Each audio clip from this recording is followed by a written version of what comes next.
반복되는 규제에도 치솟는 집값. 정부가 다시 대책 마련에 나섰습니다. 갭 투자를 차단하고 실수요자를 보호하겠습니다.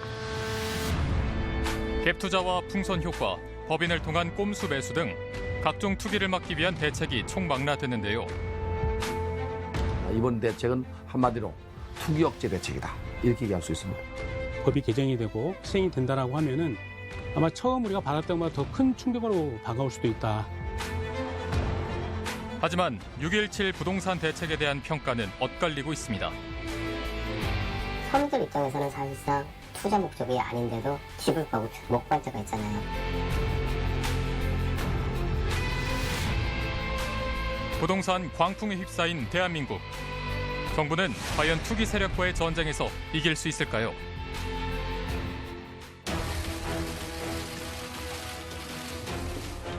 최근 주택시장에 이상 기류가 감지되고 있습니다. 이에 정부는 관계부처 간의 논의와 경제부총리 주재 관계장관 회의를 거쳐 주택시장 안정을 위한 관리 방안을 마련하게 되었음을 보고드립니다. 문재인 정부 출범 이후 나온 22번째 부동산 대책. 정책은 다 종합적으로 작동하고 있다고 봅니다. 모든 정책들이 종합적으로 작동되는 결과를 추후에 봐야 된다고 생각합니다. 부동산 정책이 종합적으로 작동하고 있다는 정부 공언과는 달리 수도권 곳곳에서 신고가 경신 소식이 이어지며 매매 시장의 열기는 좀처럼 식지 않고 있습니다. 정부의 부동산 규제 강화에도 아파트 분양 시장은 계속 달아오르고 있습니다. 수도권 아파트 값은 더 오른 것. 전세값의 오름세도 심상치가 않습니다. 어이가 없어서 원래 얘기하고 싶잖아요. 서민들 입장에서는 사실상 투자 목적이 아닌데도 집을 가고 목반대가 있잖아요. 대출도 억제하고 집을 사게 되면 입주를 하라 그러고 그런 단계니까 거래가 많이 안 될 것 같아요. 부동산 문 닫아야 될 것 같아요. 부동산을 둘러싸고 급격히 악화하는 정국에 정부도 칼을 빼들었습니다. 정세균 총리는 국민의 요구에 정부가 재빠르게 답을 내놓아야 한다고 강조하며 공직에 있는 다주택자들을 겨냥했습니다. 고위공직자들이 여러 채의 집을 갖고 있다면 어떠한 정책을 내놓아도 국민들의 신뢰를 얻기가 어렵다고 생각합니다. 똘똘한 한 채인 반포 아파트를 놔두고 청주 아파트만 처분해 논란이 일었던 노영민 비서실장도 결국 반포집을 매각하기로 하고 사과했습니다. 집값 폭등 못 살겠다. 집권야당 책임져라. 책임져라. 책임져라. 책임져라. 그럼에도 불구하고 민심이 들끓자 정부는 실수요자 보호를 위한 추가 보완 대책도 발표했습니다.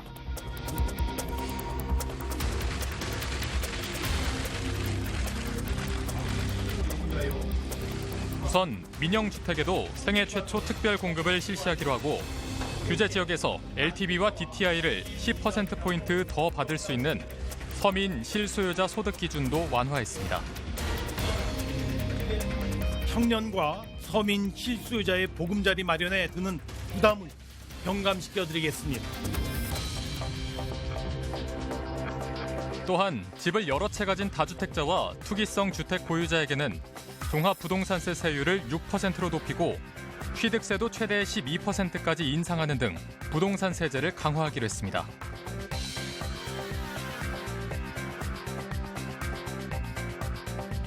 결국 다주택자가 집을 사고 파는 전 과정에 대한 세 부담을 늘리겠다는 겁니다. 다주택자와 단기 차익을 노리는 투기성 거래에 대해서는 더 단호히 대응해 취득, 보유 및 양도 모든 단계에서 세부담을 크게 강화하겠습니다. 하지만 거듭된 정부의 대책에도 불구하고 집값이 잡히지 않았던 이유는 뭘까요? 너무 많이 풀려 있는 어떤 유동성 문제도 있고요. 또 과거에 냉탕 온탕식의 그런 정책에 의해서 학습 효과가 또 있었던 것도 있고요. 또 시간이 지나면은 내성이 생겨서 다시 부동산 투기가 일어날 가능성이 있는데 그 원인 중에 첫 번째가 저금리의 유동성 자금이 많기 때문에 그렇습니다. 금리가 낮으면 유동성 자금이 은행으로 들어오지 않고 부동산 쪽으로 들어갈 수밖에 없죠. 투자 수익이 높다 보니까. 그러니까 결국 이자가 낮다라는 것들이 굉장히 큰 용기를 줬을 거고요. 결국 아파트라는 것들은 그동안 쭉 지켜보니까 사두면 약간 떨어질 때도 있지만 오랜 기간을 두고 봤더니 오르더라. 초저금리 시대 시중에 풀린 여윳돈이 부동산으로 계속 유입되는 상황. 올해 하반기 수십조 원에 달하는 토지 보상금이 시장에 풀릴 경우 집값 상승을 더욱 부추길 것이란 우려도 나옵니다.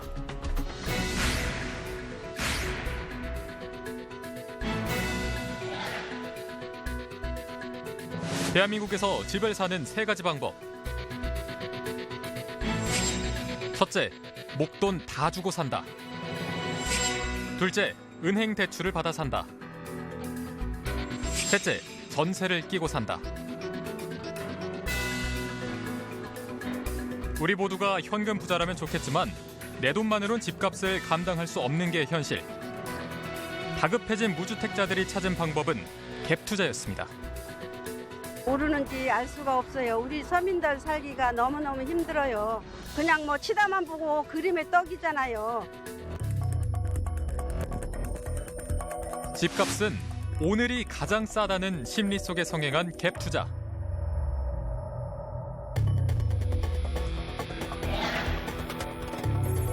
실제 지난 5월 기준 서울의 갭 투자 비중은 전체 주택 거래의 절반을 넘어섰고 강남 4구의 비율만 70%를 웃돌았습니다. 서울 아파트 10채 중 약 6채가 실제 거주 목적이 아니었단 얘기입니다. LTV와 DTI를 만기, 대출 만기 등에 관계없이 40%로 강화하는 등 시가 15억 원 초과 아파트에 대한 주택담보대출을 전면 금지하고 그간 정부의 부동산 정책 핵심은 대출 규제였는데요. 그러니까 강력한 대출 규제 정책이 발표됐음에도 불구하고 그게 효과를 얻지 못했던 것들은 우리나라에만 있는 전세제도라는 독특한 형태로 인해서 결국은 세입자의 보증금을 레버리지로 해서 주택을 더 많이 소유하려는 어떤 투자 세력들 등으로 인해서 전세라는 것들이 어느 정도 영향을 미쳤다고도 보여집니다.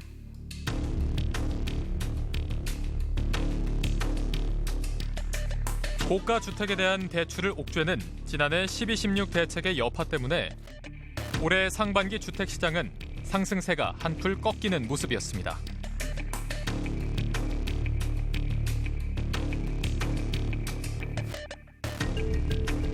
하지만 풍부한 현금 유동성 탓에 수도권 외곽에 풍선 효과가 나타났고 특히 대전과 세종, 청주의 집값이 들썩이기 시작했습니다. 갭 투자하는 분들은 가격이 떨어지는 걸 원치는 않겠죠. 그리고 가격이 올라갈 수 있는 지역들을 찾는 거죠. 그 풍선 효과에 의해서 규제가 되지 않는 지역으로 가는 거고요.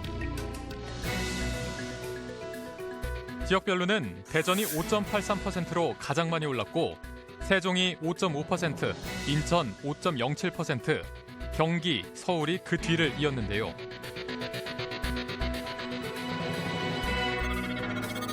대전 집값이 하늘 높은 줄 모르고 치솟은 이유는 지난해 하반기부터 절정을 이룬 외지인들의 투기 수요 탓이 큽니다.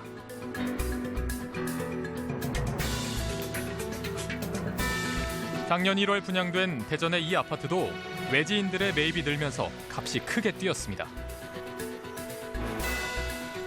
이 아파트가 분양되면서 대전에 어떤 고분양가 논란이 있었는데 어쨌든 청약 경쟁률도 굉장히 높았고요. 또 그 전매되는 과정에서도 가격이 좀 형성이 높게 되면서 또 이 주변에 있는 지금 아파트 가격도 좀 상승하는 데 견인 역할을 한 그런 아파트 현장이라고 볼 수가 있습니다. 비규제 지역의 집값이 급등하자 정부는 추가 대책을 내놨습니다. 집값 상승이 두드러진 대전, 청주 등을 규제 지역에 포함시킨 건데요.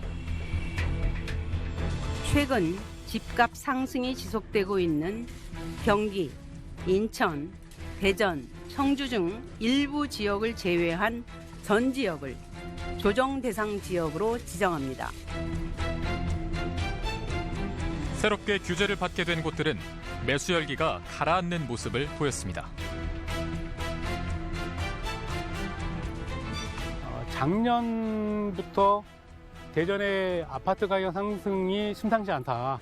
저를 포함해서 일부 이제 전문가들이 작년에 규제가 들어올 거다라고 사실은 얘기를 했습니다. 그런데 아마 이제 여러 가지 이제 사정에 의해서 아마 정부가 지정을 하지 않았고요. 그런 과정에서 가격이 더 상승을 했다고 볼 수 있고요. 하지만 현지에선 투기 세력으로 인해 집값은 이미 오를 대로 올랐다며 뒷북 대책이라는 반응도 나옵니다.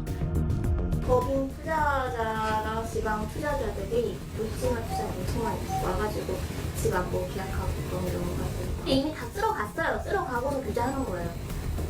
쓸어가기 전에 규제해야지. 문제가 생기면 그 지역만을 또 규제를 해요. 뭐 그게 조정지구가 됐든 뭐 투기지구가 됐든 뭐든 이렇게 지정을 해요. 그렇죠? 그러면은 바로 돈은 그 없는 쪽으로 간단 말이에요. 그럼 또 몇 달 뒤에는 또 고기를 때리고 아니 뭐 두더지 게임도 아니고 말이지.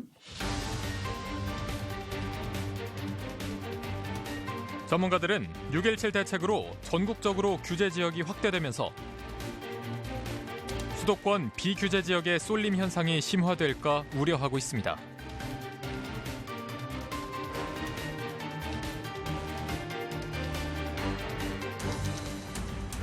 이번 대책에서 비껴간 김포와 파주에 투기 수요가 몰리면서 풍선 효과는 현실화되고 있습니다. 실거주세요? 갭투자세요? 투자로 하시게요? 6.17 대책 발표 직후 김포 한강 신도시의 아파트값은 5천만 원 이상 뛰었습니다. 갭 투자자들의 투기 수요가 몰리면서 집값이 급등한 겁니다. 매수비 가지고 순식간에 갖다 가버리더라고요. 근데 정보가 다른 것 같아요. 왜 그러냐면 6.17 대책 이전부터 여기를 살려고 문의 전화가 왔었어요. 근데 여기 끝난 거예요. 여기 벌써 불 꺼져가는 상황이에요. 외지인들이 집값을 올려놓고 빠져나갈 경우 결국 피해는 고스란히 실거주자들이 입게 되는데요. 실거주자분들은 그냥 오시는 거 아니라 예전부터 몇 달 전부터 여기를 아파트 살까 하면서 생각하면서 앞면을 보고 계신 분들이 계세요. 사람 심리가 그래요. 예전 가격을 알면 못 사려요. 지금 이사를 가려고 하면 그게 올라갔는데 더 올라간다는 보장 없고 떨어질 것 같은 느낌이 자꾸 드니까 못 사는 거야. 그러니까 지금 시골에 하시는 분들은 화를 냈죠. 멀지. 최근 조사에 따르면 20, 30대 등 젊은 세대의 갭 투자가 급증한 것으로 드러났는데요. 특히 30대 갭 투자자는 전년 같은 기간 대비 170% 가까이 증가한 것으로 조사됐습니다. 주택가격이 계속 올라가다 보니까 30대가 불안해진 거예요, 미래가. 청약 자체도 1순위 자격을 부여받기에는 너무 오랜 시간이 필요할 거고 대출들을 통해서 살 수 있는 곳을 먼저 사서 여기서 자산을 먼저 빨리 키울 거야.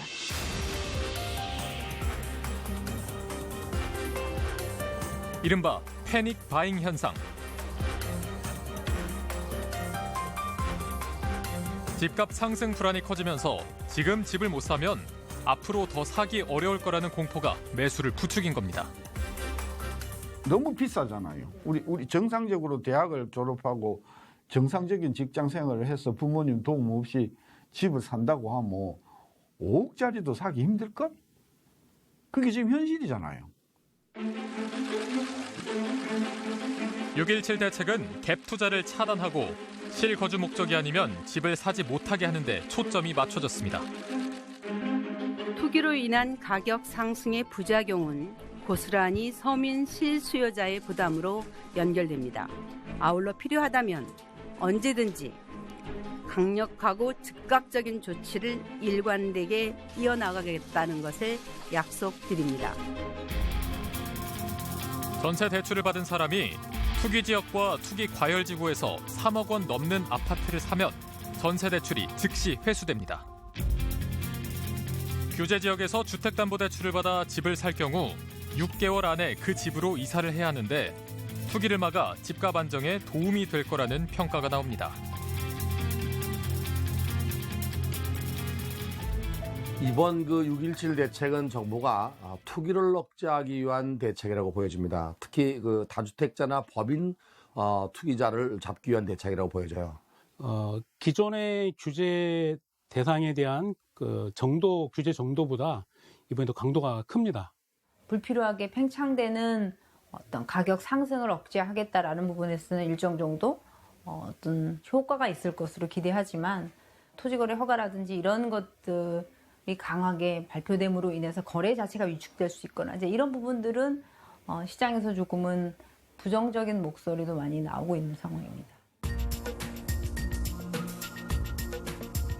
정부는 또 개발 호재가 있는 서울 강남과 잠실 등에 토지 거래 허가제를 도입. 구청에 허가가 있어야 부동산을 매매할 수 있게 했는데요. 하지만 이 일대 주민들은 사유재산 침해라며 강하게 반발하고 있습니다.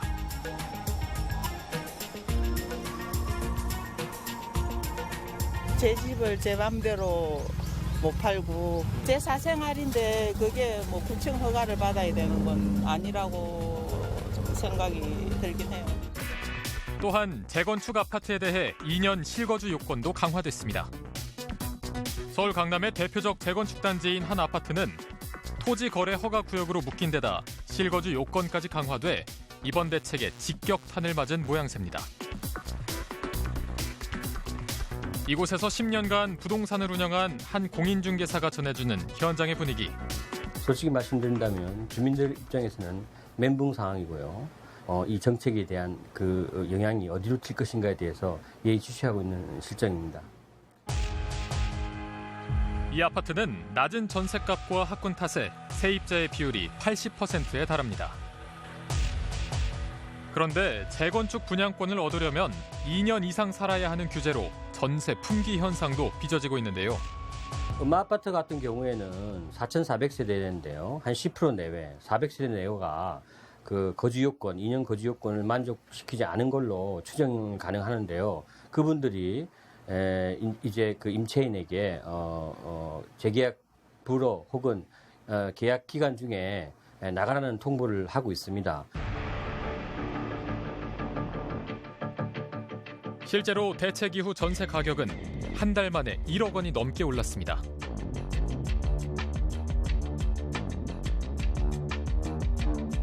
언제 입주를 하셔야 되나요? 네, 8월 말경요. 지금 거의 주인분이 들어오는 추세여서 물건이 지금 거의 없어요. 집주인들이 전세 물건을 걷어들이면서 전세값 상승 압력으로 이어지고 있는 건데요. 당연히 임대인은 들어와서 2년 요건을 맞추려고 할 것이고 계약 기간이 남은 임차인 같은 경우는 또 상당히 법적인 권리를 주장한다면 상당한 시장에서 임대인과 임차인 간의 그 분쟁이 충분히 예상되고 있습니다. 한편 전입 신고만 한 뒤 집을 공실로 비워두겠다는 집주인들도 있습니다. 강남에 엄마의 아파트 20원, 상위 1%야. 이거 받아가지고 2년이다. 2년이지. 이자 얼마나 한다고. 그거 없어도 돼. 그냥 공실을 놔둔 거야. 상황이 이렇다 보니 현금 부자에게 실효성이 적다는 지적도 일각에선 나오고 있는데요. 지금 규제하고 있는 부분은 이제 대출을 받았을 경우에 어떤 갭 투자에 대한 방지라고 볼 수가 있고요. 이제 소위 이제 부자들이 갭 투자하는 것은 사실은 당장은 막주는 방법이 없다는 거죠. 지금 대책 자체가. 서울의 2018년도 기준으로 자가주택 점유율이 42.9%밖에 안 됩니다. 결국에 57%가 집이 없는 사람들입니다. 남의 집에 살고 있다는 얘기예요. 결국에 반 정도 이상이 집이 없다면 그 집은 누가 갖고 있을까요? 결국에 1가구, 2주택, 3주택, 다주택자가 많다는 얘기입니다. 그렇다면 투기와는 거리가 먼 무주택 서민들이나 내 집 마련을 계획하는 실수요자들이 체감하는 정부 부동산 정책의 현실은 어떨까요?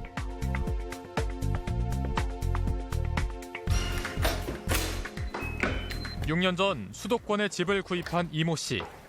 그에게 이 집은 의미가 각별합니다. 가족끼리 살기는 참 좋겠네요. 그렇죠. 처음 마련한 집이고 그리고 애도 여기서 또 태어났고 이 집을 사면서 여기 가서 애를 여기서 낳았으니까 저한테는 기억이 많은 집이죠. 근데 투자용으로 생각한 집이 아니었기에 오래 거주할 생각이었지만 최근 이 씨는 집을 내놨습니다. 결정적인 이유는 아이 때문이었는데요. 우선은 여기 신도시 형성에서 들어와서 사는 사람들이 뭐 교통이나 문화나 뭐 이런 게 인프라가 구성이 다 돼야 되는데 사실상 아무것도 없는 거잖아요. 제 아들이 5살인데 유치원을 보내려고 입학원서를 넣었는데 했는데 대기가 108번이에요. 그렇기에 요즘 이 씨의 관심은 온통 부동산에 쏠려 있습니다. 4억 3천, 4억 1천. 장난 아니다 진짜. 하지만 억소리 나는 집값. 만만치 않은 집값을 볼 때마다 속이 타들어갑니다. 집이 없는 사람들은 전세를 따라가다 보면 그게 또 수요자는 많은데 공급자가 없어지면 전세값은 또 올라갈 거 아니에요. 그러면 서민들은 서민들 그대로 맞아 죽는 거 아닌가. 경기도 고양에 신혼집을 얻은 박모 씨 역시 사정은 마찬가지입니다. 일단 너무 금액이 크니까 그게 진짜 금액이라는 생각은 들지 않고 그냥 숫자라는 생각밖에 들지 않는 것 같아요. 내 월급에서 이만큼을 저축해서 한 10년 정도를 모으면 그래도 서울에 뭐 강남은 아니더라도 어느 정도 지역에 작은 아파트를 살 수 있을 것이다 라는 생각을 했었는데 사실 지금 그런 계산이 서지 않기 때문에 정부는 서민 주거 안정을 이루겠다는 목표로 정책을 펴고 있지만 일각에선 반복된 규제가 오히려 투기 세력의 내성을 키우고 있다는 지적도 나옵니다. 우선 주택은 의식주의 하나입니다. 사람이 살아가는데 필요한 것은 먹는 거, 입는 거, 자는 게 필요한데 이것이 안정화돼야 사회가 안정화됩니다. 주택이 불안하거나 또는 뭐 직장이나 또는 뭐 먹고 사는 게 어려우면 사회적 박탈감과 소외감이 생기거나 사회 폭동이나 혼란이 올 수 있기 때문에 주거는 당연히 안정화돼야 됩니다.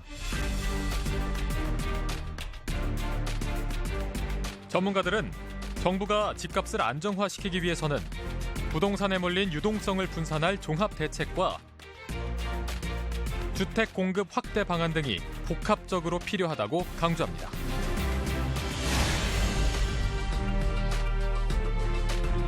여전히 뜨거운 논란인 부동산 대책. 전문가들은 코로나19 확산세와 맞물린 올 하반기 부동산 시장을 어떻게 전망하고 있을까요? 코로나라는 우리가 아직 끝나지 않은 굉장히 엄중하고 위급한 시기들을 지내고 있기 때문에 지금 경제에 타격이 오게 되면 부동산 시장은 사실 후행하기 때문에 그 영향도 적지 않을 거라고 보여져서 시장이라는 건 계속 오르지는 않습니다. 그렇기 때문에 조정될 가능성이 있다고도 보여지고. 코로나19로 대외 경제 불확실성과 국내 경제가 어려워진다는 거. 지금 연속 50주 이상 전월세가 올라가고 있습니다. 아마 올가을 8, 9월 달에는 전세가 더 많이 올라가지 않겠나. 그러나 매매 시장은 소강 상태를 보이면서 연말쯤 되면은 아마 좀 보합세를 유지할 거라고 생각이 됩니다. 실수요자라면 조금 더 기다려보는 게 어떨까 하는 생각이 들고요. 가격적인 측면에서는 좀 하향 안정화될 수 있는 추세로 갈 거다라는 생각은 합니다. 문재인 정부 들어 가장 강력하다는 평가를 받고 있는 6.17 부동산 대책. 부동산 시장의 안정, 실수요자 보호, 투기 억제에 대한 정부의 의지는 확고합니다. 부동산 투기와의 전쟁에서 결코 지지 않을 것입니다.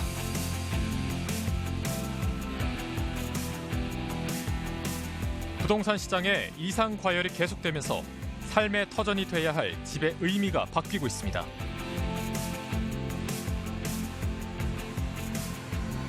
투기 세력에 의한 불로소득을 막고 실수요자가 원하는 주택 공급을 늘려 집값 안정의 길이 열리길 기대해 봅니다.